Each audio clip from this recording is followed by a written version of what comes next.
সোজা বড় হলঘরটাতে গেল সে। পেছনে রেখে গেল রক্তের ফোঁটায় তৈরি পথ। ঘরের ঠিক মাঝখানে পবিত্র পাথরটার পাশে গিয়ে থামল সে। শক্তি যেন অনেকটাই অন্তর্হিত হয়েছে। হাঁপাতে লাগলো কুড়ালের হাতলে ভর দিয়ে। হঠাৎ গলা ফাটিয়ে চেঁচিয়ে উঠল সে, মারা যাচ্ছি, মারা যাচ্ছি আমি। কিন্তু এ যাওয়া রাজার মতো। সিঁড়ি দিয়ে যারা উঠে আসছিল তারা কোথায়? এক একজনকে ও একজনকেও তো আর দেখছি না। মাকু মাজন, তুমি কি আছো নাকি আগেই চলে গিয়ে আমার জন্য অপেক্ষা করছো অন্ধকারের রাজ্যে? কিছুই দেখতে পাচ্ছি না। রক্ত আমার চোখ প্রায় বন্ধ করে দিয়েছে। দুলছে, চারপাশটা দুলছে। একটু চুপ করে রইল সে। তারপর হঠাৎ যেন কোনো কথা মনে পড়ে গেছে।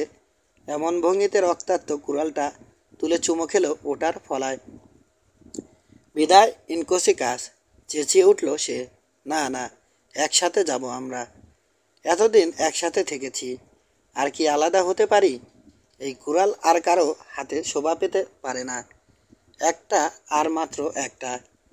একটা ভালো কোপ, একটা খাড়া কোপ, একটা শক্ত কোপ, বলে একদম সিধে হয়ে দাঁড়ালো সে। তারপর ভীষণ এক বুনো হৃদয় কাঁপানো হুঙ্কার ছেড়ে ইনকোসিকাসটা ঘোরাতে লাগলো মাথার চারপাশে। একসময় প্রায় অদৃশ্য হয়ে গেল কুড়ালটা। মাথার চারপাশে ঘুরছে যেন ইস্পাতের একটা বৃত্ত। তারপর হঠাৎ প্রচণ্ড বেগে কুড়ালটা সে নামিয়ে আনলো পবিত্র পাথরের ঠিক উপরে। বৃষ্টির মতো স্ফুলিঙ্গ ছুটে গেল চারদিকে। প্রায় অতি মানবিক শক্তিশালী সেই কোপে কয়েক টুকরো হয়ে গেল অত বড় মার্বেলটা। ইস্পাতের কয়েকটা টুকরো ছাড়া আর কিছুই অবশিষ্ট রইল না। ইনকোসিকাসের হাতলটা পর্যন্ত ভেঙে গুঁড়িয়ে গেছে। সশব্দে পড়ে গেল মার্বেলের টুকরোগুলো, আর সেগুলোর উপরেই ধপাস করে পড়ে গেল দুঃসাহসী বুড়ো জুলু, তখনও হাতে ধরা ইনকোসিকাসের গাঁটটা। এবং এভাবেই শেষ নিঃশ্বাস ত্যাগ করল মহাবীর আমসোলোপোগাস। এরপর গতকাল সূর্য অস্ত থেকে এ যাবৎ ঘটা প্রত্যেকটা ঘটনা সমবেত জনতাকে খুলে বলল নাইলেপোথা। শেষে বলল, এরকম গৌরবময় ঘটনা আমাদের ইতিহাসে নেই। আর তাই মাকু মাজন, আমসোলোপোগাস ও কোরার নাম সোনার অক্ষরে খোদাই করে রাখা হবে আমার সিংহাসনের উপরে। নামগুলো টিকে থাকবে ততদিন পর্যন্ত যতদিন টিকে থাকবে জু ভেন্ডিস। নাইলেপোথার এই বক্তৃতায় হৈ হৈ করে উঠল জনসাধারণ। আমি বললাম, আমরা সেফ কর্তব্য পালন করেছি, সুতরাং এ নিয়ে কোলাহল করার কিছু নেই। কিন্তু এ কথায় কোলাহল আরও বেড়ে গেল। এরপর নিজের ঘরে গিয়ে হাত মুখ ধুলাম। খুব কষ্ট হলো বর্মটা খুলতে। বুকের বাম পাশ থেকে পাঁজর পর্যন্ত পিরিচের আকারে রক্ত জমে কালো হয়ে গেছে। প্রাসাদের বাইরে থেকে ভেসে এলো ঘোড়ার খুরের শব্দ। জিজ্ঞেস করে জানতে পারলাম রানের সাহায্যে এসে পৌঁছেছে কার্টিসের অশ্বারোহী বাহিনী। সোরাইস তার বাহিনী নিয়ে পালিয়ে গেছে মো আর্সটিউনায়। যুদ্ধের কি নিদারুণ পরিহাস! গতকাল যেখানে ছিল সোরাইসের বাহিনী, আজ সেখানে তাঁবু ফেলেছেন স্যার হেনরি। অবশিষ্ট সৈন্য নিয়ে আগামীকাল তিনি রওনা দেবেন মো আর্সটিউনার উদ্দেশ্যে। আহ, কি শান্তি যে পেলাম সংবাদটা শুনে! মনে হলো এবার যেন আমি নিশ্চিন্তে মরতে পারি। হঠাৎ চোখের সামনে যেন সশব্দে ঝুলে পড়ল একটা কালো পর্দা। জ্ঞান ফিরতে প্রথমেই চোখ পড়ল একটা গোল কাচের উপর, তার পেছনেই গুড। এখন কেমন লাগছে জানতে চাইল সে। তুমি এখানে কি করছো? ক্ষীণকণ্ঠে বললাম আমি। তোমার তো এখন মো আর্সটিউনায় থাকার কথা। পালিয়ে এসেছো না কি ব্যাপার? মো আর্সটিউনা, উৎফুল্ল স্বরে বলল সে। গত সপ্তাহেই তো পতন হয়েছে মো আর্সটিউনার। তুমি 15 দিন অজ্ঞান ছিলে। তারপর কত ভেরি বাজলো, কত পতাকা উড়ল। এরকম কখনো দেখিনি। সুরাইস? জানতে চাইলাম আমি। সুরাইসও? সুরাইসকে বন্দি করা হয়েছে। নিজেদের চামড়া বাঁচাতে আত্মসমর্পণ করেছে ওর দলের শয়তানেরা। মিলোসিসেই আনা হয়েছে সুরাইসকে। জানি না শেষ পর্যন্ত ওর ভাগ্যে কি আছে বেচারি। দীর্ঘশ্বাস ফেলল সে।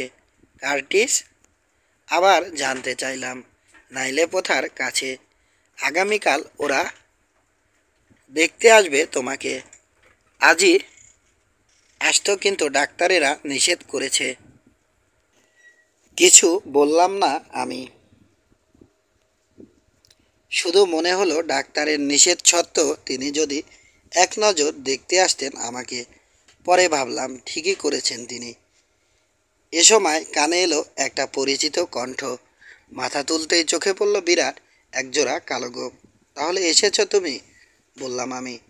হ্যাঁ মসিয়ে, যুদ্ধ শেষ, হত্যার তৃষ্ণা মিটে গেছে আমার, আর তাই এসেছি মসিয়ের সেবা করতে। হাসলাম আমি। অযথা বলা যায়। হাসার চেষ্টা করলাম। যোদ্ধা হিসেবে আলফোন্স কেমন তার আলোচনা করতে চাই না, তবে আমার প্রতি সে বরাবরই খুব সদয়। আশা করি আমার কথা ওর সবসময়ই মনে থাকবে। পরদিন সকালে আবার এলো আলফোন্স, কার্টিস ও নাইলে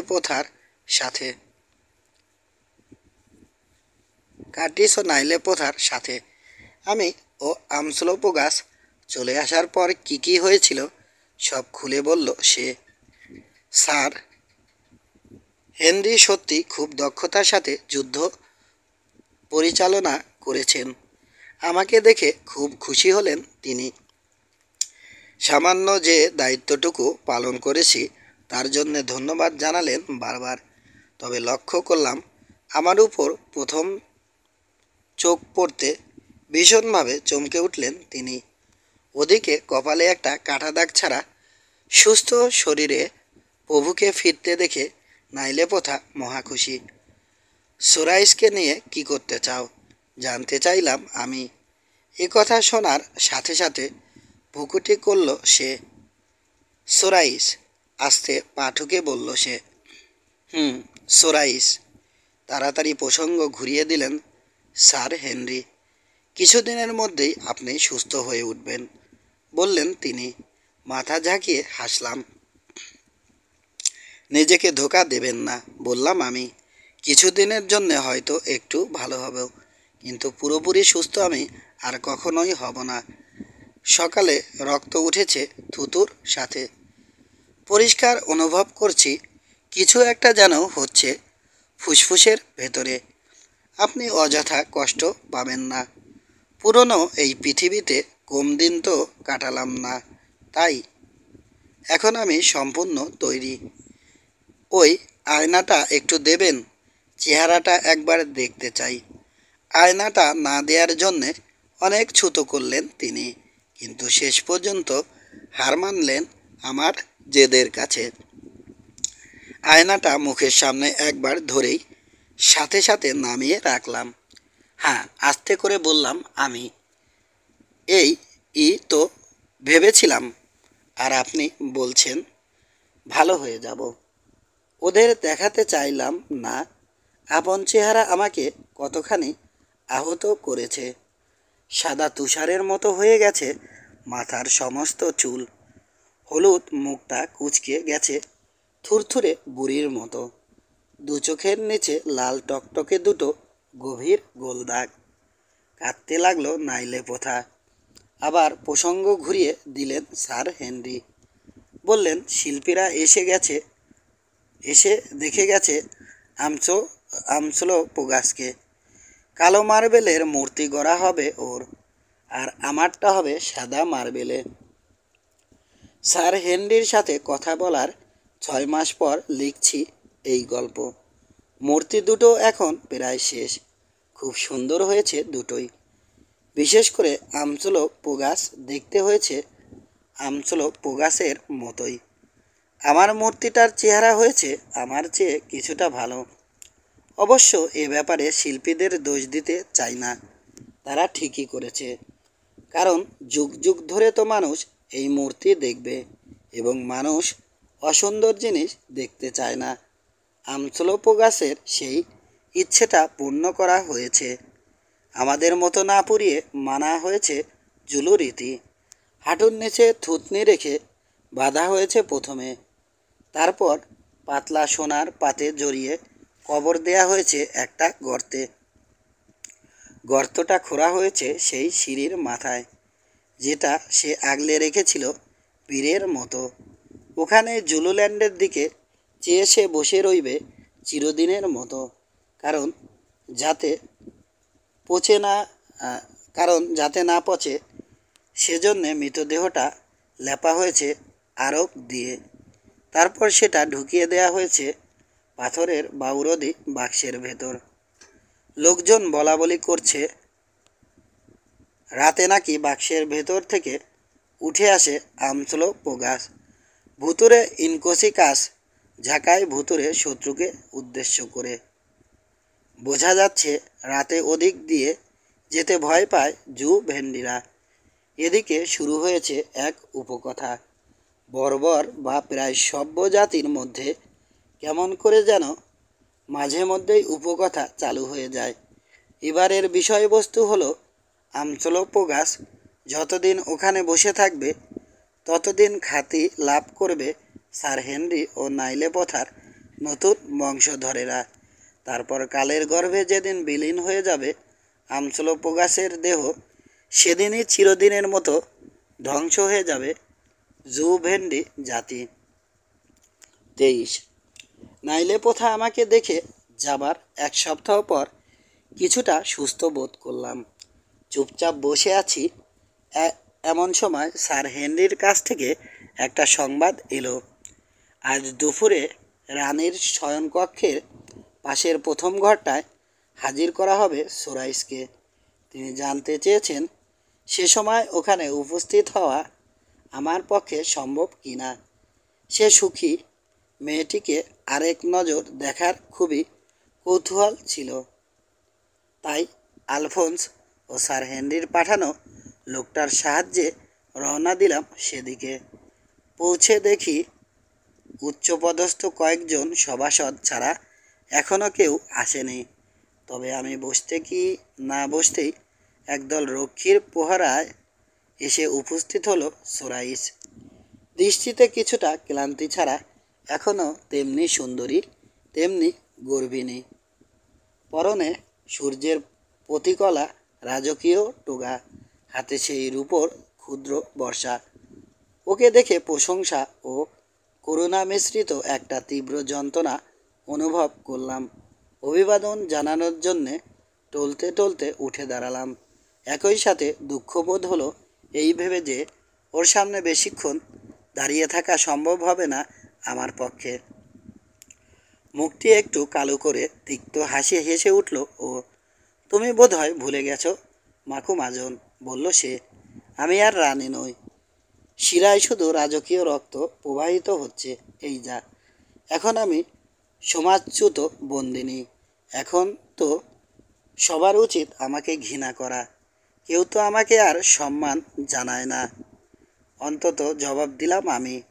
তুমি যে চালচলনে এখন রানীর মতো, সেজন্যেও তোমাকে কিছুটা সম্মান জানানো উচিত। ওহো, মৃদু হেসে বলল সে। তুমি বোধহয় ভুলে গেছো সোনার পাতে মুড়ে মন্দিরের চূড়োয় বেরির সাথে বেঁধে ঝুলিয়ে দিতে চেয়েছিলাম তোমাকে। না, বললাম আমি, মোটেই ভুলিনি। বরং যুদ্ধে একসময় যখন আমাদের পরাজয়ের উপক্রম হয়েছিল, তখন ওই কথা আরও বেশি করে মনে পড়েছে। তবে ভেরিটা এখনও মন্দিরের চূড়োতেই আছে। ওখান থেকে ঝুলে পড়তে হয়নি আমাকে। কিন্তু ওসব কথা বলছো কেন? হ্যাঁ, বলে চলল সে। যুদ্ধ, যুদ্ধ। আর যদি মাত্র একটা ঘন্টার জন্যে রানী হতে পারতাম, তাহলে আমার প্রয়োজনের সময় পালিয়ে যাওয়া শেয়ালগুলোকে দেখাতাম প্রতিহিংসা কী জিনিস। রাগে কথা বন্ধ হয়ে গেল ওর। আর ওই পুচকে কাপুরুষটা, রূপোর বর্ষাটা আলফোন্সের দিকে তাক করে আবার বলে চলল সে। আলফোন্সের চেহারাটা হয়ে উঠল অত্যন্ত অস্বস্তিকর। পালিয়ে গিয়ে আমার সমস্ত পরিকল্পনা নষ্ট করে দিল। ওকে সেনাপতি তৈরি করতে চেয়েছিলাম আমি। সৈন্যদের বলেছিলাম এ হচ্ছে বুগুয়ান, কিন্তু আমার তাঁবুর একটা পতাকার নিচে লুকিয়ে সব কথা শুনে ফেলল ও। অযথাই ওর ভালো করতে চেয়েছিলাম, উচিত ছিল খতম করে দেয়া। কিন্তু মাকু মাজন, তোমার কথা আমি শুনেছি। তুমি যেমন সাহসী তেমনি বিশ্বাসী। আর সেই কালো লোকটা ওই হলো সত্যিকার মানুষ। নাশটাকে সিঁড়ির উপর থেকে ছুঁড়ে দেওয়ার দৃশ্যটা দেখতে পেলে খুব আনন্দ পেতাম। তুমি একটি আশ্চর্য মেয়ে সুরাইস, বললাম আমি। তোমার উচিত এখন নাইলে পোথার সাথে কথা বলা। সে হয়তো ক্ষমা করে দিতে পারে তোমাকে। অট্টহাসি দিয়ে উঠল সে। ক্ষমা চাইব আমি?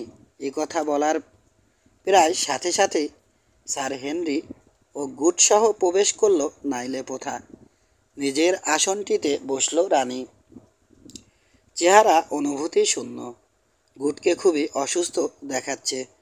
শুভেচ্ছা গ্রহণ করো সুরাইস। কিছুক্ষণ পর বলল নাইলে পোথা, দেশের প্রতি বিন্দুমাত্র মায়া নেই তোমার। হাজার হাজার মানুষকে হত্যা করেছ তুমি। দুবার হীন ষড়যন্ত্র করেছ আমাকে শেষ করে দেয়ার। আমার প্রভু ও তার সাথীদের মারার শপথ করেছ। এত কিছুর পরেও বেঁচে থাকার পক্ষে কি যুক্তি আছে তোমার? বলো সোরাইস। মনে হচ্ছে মূল অভিযোগটা ভুলে গেছে আমার বোন। মৃদ সঙ্গীতময় কণ্ঠে বলল সোরাইস। ইনকুবুকে ভালোবেসেছিলাম, এটাই আমার অপরাধ। আর এই কারণেই প্রাণ দিতে হবে আমাকে। যুদ্ধ টুদ্ধ ওসব বাজে কথা। নাইলে পোথা, সত্যি তোমার ভাগ্য ভালো। ইনকুবুকে ভালোবাসতে একটু দেরি করে ফেলেছিলাম। শোনো, এবার গলা চড়ালো সে। জয়ের বদলে ভাগ্য আমার বয়ে এনেছে পরাজয়। এই একটা কথা ছাড়া আর কিছুই বলার নেই আমার। এখন আমাকে নিয়ে তোমার যা খুশি তাই করতে পারো রানী। বরং আজকেই বলো কাজটা করতে স্যার হেনরিকে দেখালো সে। এখন তো সেই হবে রাজা। প্রাণদণ্ডের আদেশটা তার মুখেই শুনি। এ যাবৎ ঘটা সমস্ত অশুভ ঘটনার সেই তো শুরু, শেষটা সেই হোক। স্যার হেনরির দিকে তীব্র একটা দৃষ্টি হেনে বর্ষাটা নিয়ে খেলা করতে লাগলো সে। নিচু হয়ে নাইলে পোথার কানে ফিসফিস করে কি যেন বললেন স্যার হেনরি। আবার কথা বলে উঠল রানী। সোরাইস, চিরদিন বোনের মতোই ভালোবেসেছি তোমাকে। বাবা মারা যাবার পর দেশের সবাই বলা বলি শুরু করলো আমার সাথে তোমাকেও সিংহাসনে বসানো হবে কি না। আমি মত দিলাম। বললাম আমার যমজ বোন, আমি যদি রানী হই সেও রানী হবে। সেই ভালোবাসার কি প্রতিদান দিয়েছ সে তো তুমিই সবচেয়ে ভালো জানো। এখন তোমার জীবন আমার হাতের মুঠোয়। তবু তুমি তো আমার বোন। একসাথে জন্মেছি আমরা, খেলেছি একসাথে, পরস্পর গলা গলা জড়িয়ে ঘুমিয়েছি একই বিছানায়। আর তাই এখনও তোমার জন্যে করুণা হচ্ছে আমার। কিন্তু সেজন্যে তোমার প্রাণভিক্ষা দিচ্ছি না আমি। কারণ যেসব অপরাধ তুমি করেছো তারপর তোমাকে আর কোনো মতেই দয়া দেখানো চলে না। তাছাড়া যতদিন তুমি বেঁচে থাকবে ততদিন শান্তি আসবে না এদেশে। তবু তুমি বাঁচবে সোরাইস, কারণ আমার প্রিয়তম তোমার প্রাণভিক্ষা চেয়েছে। ভাবছি বিয়ের উপহার হিসেবে তোমার প্রাণটা দান করব তাকে। হ্যাঁ, তুমি তাকে ভালোবাসো জেনেও বাঁচিয়ে রাখছি তোমাকে। কারণ তুমি বাঁচলেও তোমাকে ভালোবাসে না সে। তোমার সমস্ত সৌন্দর্যও তার মন তলাতে পারেনি। সে ভালোবাসে আমাকে, আর তাই তোমার জীবনটা তাকে দান করলাম। কিছু বলল না সোরাইস। জ্বলন্ত চোখে শুধু একবার তাকালো নাইলে পোথার দিকে।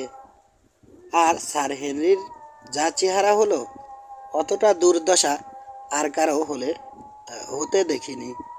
নাইলে প্রথা যেভাবে সমগ্র ব্যাপারটা বিচার করলো, তা অত্যন্ত শক্তিশালী ও যুক্তিপূর্ণ হলেও খুব একটা স্বস্তিকর ছিল না। আমি বুঝতে পেরেছি। গুডের দিকে চেয়ে তোতলাতে লাগলেন কার্টিস।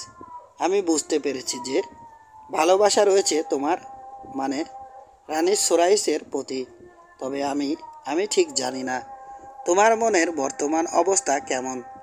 অবস্থাটা যদি আগের মতোই থাকে, তাহলে আমার মনে হয় এই অপ্রীতিকর ব্যাপারটার একটা সুন্দর পরিসমাপ্তি ঘটতে পারে। ওই ভদ্র মহিলাটির অনেক ব্যক্তিগত জমিদারি আছে, যেখানে সে শান্তিপূর্ণ জীবনযাপন করতে পারবে। কেউ তাকে বিরক্ত করতে যাবে না, অন্তত যতদিন আমরা আছি। কি বলো নাইলে প্রথা? অবশ্য এ কাজে আমি কাউকে বাধ্য করতে পারি না, শুধু বিষয়টা মনে করিয়ে দিলাম। আমি শুধু এটুকু বলতে পারি। চোখ মুখ লাল করে বলল গুড। অতীত ভুলে যেতে আমি খুবই আগ্রহী। ভদ্রমহিলার যদি কোনো আপত্তি না থাকে, তাহলে আগামীকাল বা তার পছন্দ মতো যে কোনো সময়ে আমি তাকে বিয়ে করতে রাজি আছি। সবার চোখ এখন সোরাইসের উপর। জুভেন্ডিসে এসে প্রথম দিন যেমন দেখেছিলাম, তেমনি একটি মিষ্টি হাসি লেগে রয়েছে তার ঠোঁটে। একটু থেমে গলা পরিষ্কার করলো সে। তারপর মাথা নিচু করে অভিবাদন জানালো তিনবার নাইলে প্রথা, কার্টিস ও গুডের প্রতি। অবশেষে কথা বলতে লাগলো মাপা কণ্ঠে। তোমাকে ধন্যবাদ জানাচ্ছি রানী। আমার প্রাণ ভিক্ষা দিয়ে তুমি যে দয়া দেখিয়েছ, তার কোনো তুলনা নেই। যার হৃদয় এতই ক্ষমাশীল ও কোমল, তার জীবন ফুলের মতো ভরে উঠুক শান্তি, সমৃদ্ধি ও প্রাচুর্যে। দীর্ঘজীবী হোক তোমাদের রাজত্ব। ইনকুবু, তোমাকেও ধন্যবাদ জানাচ্ছি। বিয়ের উপহার গ্রহণ করে সেটা আবার দিয়ে দিতে চাইছো তোমার অনেক বিপদ ও যুদ্ধের সাথী লর্ড বুগুয়ানকে। সেজন্যে অসংখ্য ধন্যবাদ।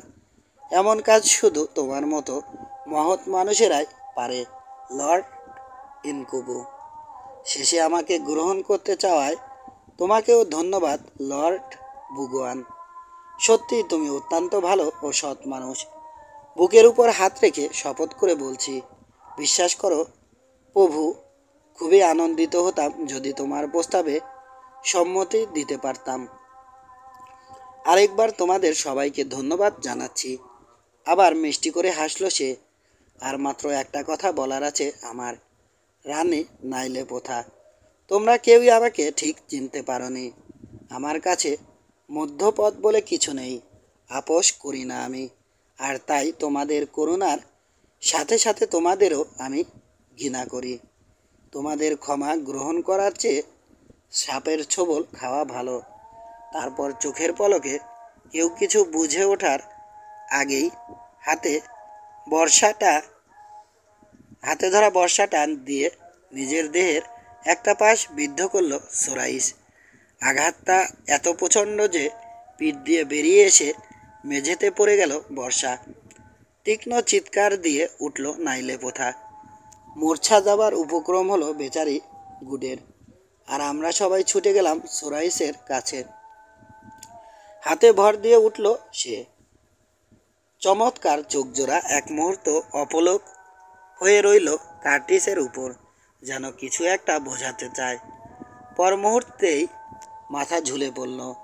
একটা দীর্ঘশ্বাস ও ফোপানের সাথে বেরিয়ে গেল তার প্রাণবায়ু। অষ্টক্রিয়াটা হলো রাজকীয়ভাবেই, আর সেই সাথে শেষ হয়ে গেল সোরাইস অধ্যায়। সোরাইসের অষ্টক্রিয়া অতস্থির 1 মাস পর ফুল মন্দিরে একটা জাঁকজমকপূর্ণ অনুষ্ঠানের মাধ্যমে কার্টিসকে জুভেন্ডিসের রাজা বলে ঘোষণা করা হলো। খুব অসুস্থ থাকায় অনুষ্ঠানে যোগ দিতে পারলাম না।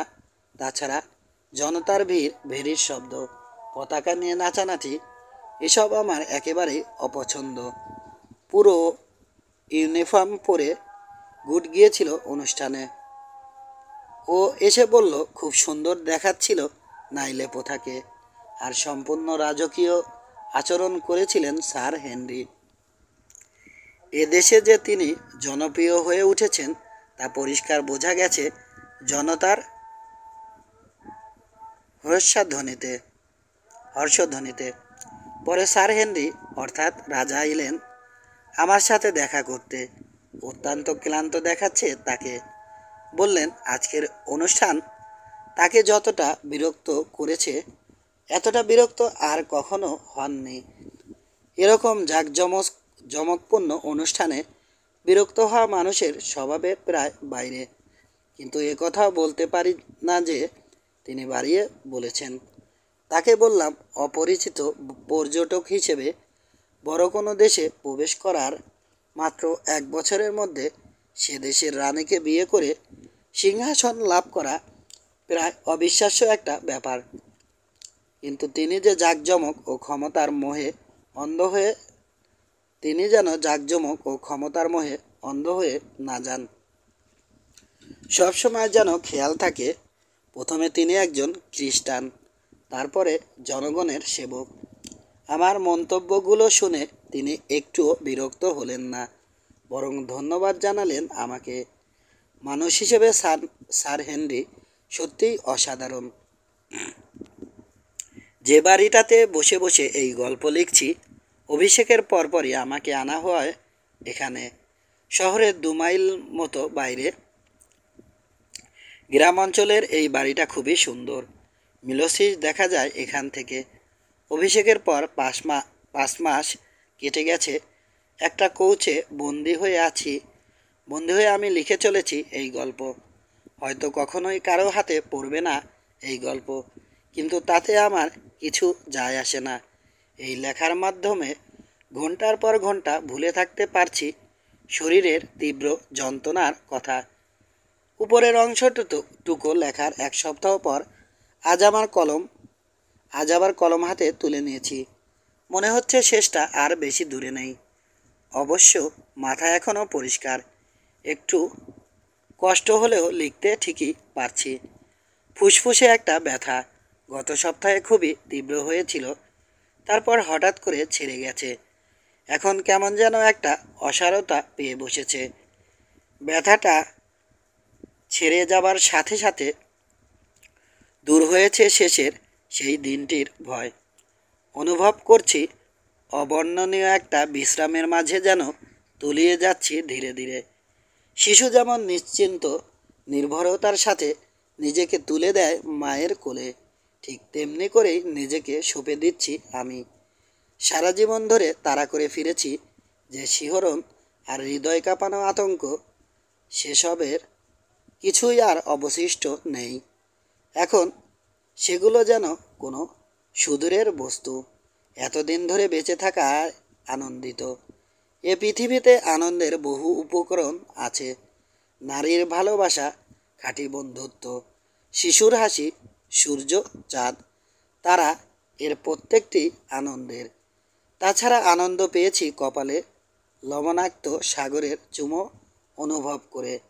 আনন্দ পেয়েছি চন্দ্রলোকে বন্যপ্রাণীকে পানি খেতে দেখে। কিন্তু এত আনন্দের বিনিময়ে আমি আর বাঁচতে চাই না। সব কিছুই কেমন যেন পরিবর্তন হয়ে যাচ্ছে। ক্রমেই এগিয়ে আসছে অন্ধকার, অন্তর্হিত হচ্ছে আলো। মনে হচ্ছে অন্ধকারের ভেতরে যেন দাঁড়িয়ে আছে অনেক দিনের হারিয়ে যাওয়া সম্মুখ।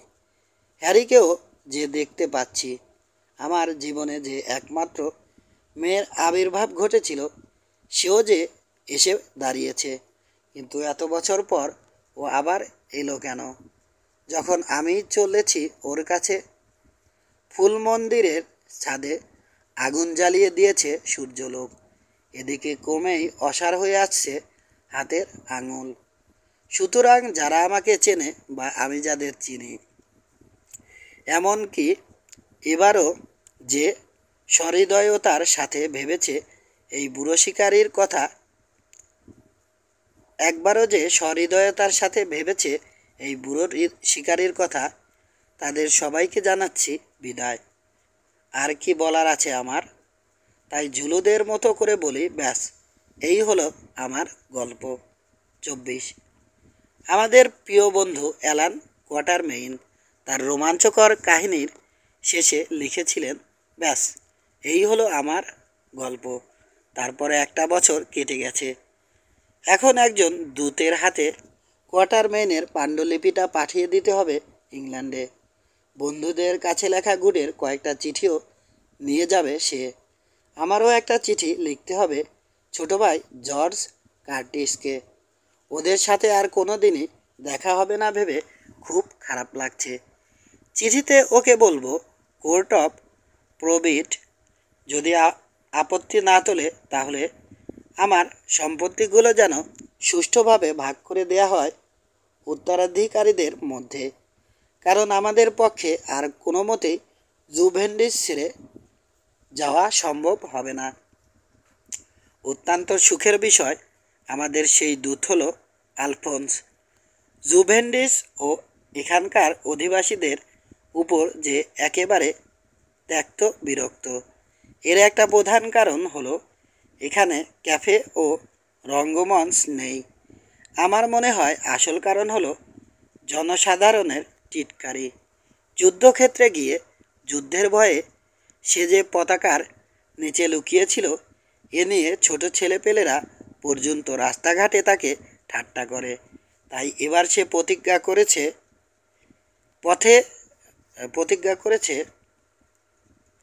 পথে যত আতঙ্কই লুকিয়ে থাকুক দেশে ফিরে সে যাবেই। বেচারি আলফোন্স, কত ঠাট্টা করেছি ওকে নিয়ে, কিন্তু এই বিদায়ের মুহূর্তে খুবই খারাপ লাগছে ওর জন্যে। লড়াই করতে সাহস পাক বা না পাক, ও ছিল খুবই বিশ্বাসী।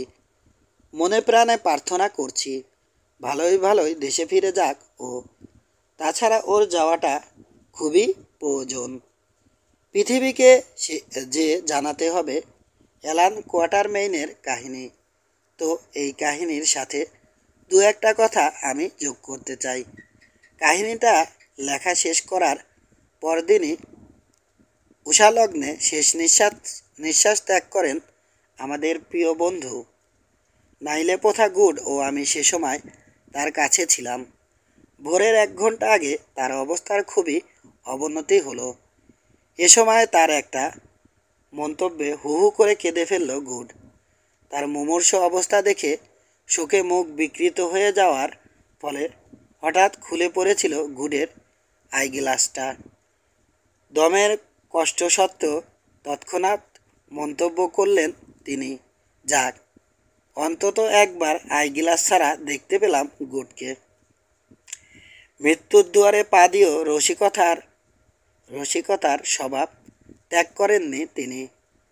এরপর বেশ কিছুক্ষণ চুপ করে থাকার পর তাকে তুলে বসাতে বললেন, কারণ শেষবারের মতো দেখে নিতে চান সূর্য।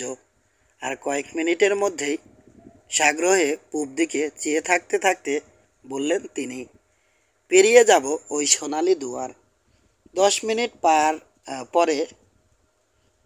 মিনিট পরে আবার উঠে বসে অপলকে চেয়ে রইলেন আমাদের মুখের দিকে। তারপর ফিসফিস করে বললেন, অনেক অভিযানে একসাথে গেছি আমরা, তবে এবারের এই অদ্ভুত অভিযানে সাথে নিতে পারছি না তোমাদের। মাঝে মাঝে কিন্তু মনে করো আমার কথা। ঈশ্বর তোমাদের মঙ্গল করুন। আমি তোমাদের পথ চেয়ে রইব। অভিযান ছেড়ে এসো কিন্তু আমার কাছে। এরপর একটা দীর্ঘশ্বাস, তারপর সব শেষ। পৃথিবী ছেড়ে চলে গেল একটা অপূর্ব চরিত্রের মানুষ। তবে কিছু দোষ তার ছিল। তার একটা হলো অত্যাধিক বিনয়। সবসময় এমন একটা ভাব করতেন যেন তিনি খুব ভীতু। অথচ তার মতো সাহসী মানুষ আমি খুব কম দেখেছি। সম্পূর্ণ বিপদ পরিবেষ্টিত হয়েও মাথা ঠান্ডা থাকতো তার। যুদ্ধক্ষেত্রে সেদিন তিনি না থাকলে গুডের মৃত্যু ছিল নিশ্চিত। আপন বীরত্বের খাটো বীরত্বকে খাটো করে দেখানোর একটা বিশ্রী বদভ্যাস ছিল তার। কাহিনীতে বলেছেন কোনো মতে শেষ করেছেন গুডের শত্রুকে। আসল ঘটনা কিন্তু একেবারেই অন্যরকম। নাস্টার পাহাড়ির তলোয়ারের কোপ যখন নেমে আসছে অমোঘ মৃত্যুর বার্তা বহন করে, ঠিক তখন গুডের উপর ঝাঁপিয়ে পড়ে কোপটা তিনি নেন নিজের উপর। তারপর উঠে শেষ করেন পাহাড়িটাকে। নিজের জীবনের চড়া মূল্যে তিনি জীবন কিনে দেন গুডকে। নাইলে প্রথা ও আমার উপস্থিতিতে কোয়ার্টারমেইনের অতস্থিতে পাদ্রির ভূমিকা পালন করল গুড। প্রায় গোটা জুভেন্টিস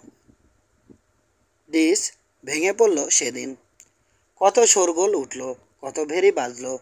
বেঁচে থাকলে যেগুলো একেবারেই মেনে নিতেন না কোয়ার্টারমেইন। জাঁকজমকের উপর ছিল তার চিরকালীন ঘৃণা। ওরকম একজন মানুষ আর কোনো দিনই পাব না। তিনি ছিলেন নিখুঁত ভদ্রলোক, অতুলনীয় বন্ধু, অসাধারণ স্পোর্টসম্যান এবং সম্ভবত আফ্রিকার শ্রেষ্ঠ শিকারী। এরপর মিলোসিস হ্রদ ও অন্যান্য বড় বড় হ্রদে নৌবাহিনী গড়ার চেষ্টায় মনোনিবেশ করল গুড। আশা করি একসময় সুরাইসের করুণ পরিণতির কথা ভুলে গিয়ে বিয়ে করে সুখী হবে ও। এদিকে শতাব্দীর পর শতাব্দী ধরে চলে আসা গৃহযুদ্ধের হাত থেকে জুভেন্টিসকে বাঁচাবার জন্যে আমি চালু করলাম কেন্দ্রীয় সরকার। পুরোহিতদের ক্ষমতা চিরদিনের মতো বিলুপ্তি ঘোষণা করলাম। জুভেন্টিসে বিদেশিদের প্রবেশ সম্পূর্ণ নিষিদ্ধ করা হলো, কারণ আমি চাই না শান্তিপূর্ণ একটা দেশে মাত্র কয়েকজন বদমাশ অশান্তির আগুন জ্বেলে দেওয়ার সুযোগ পাক।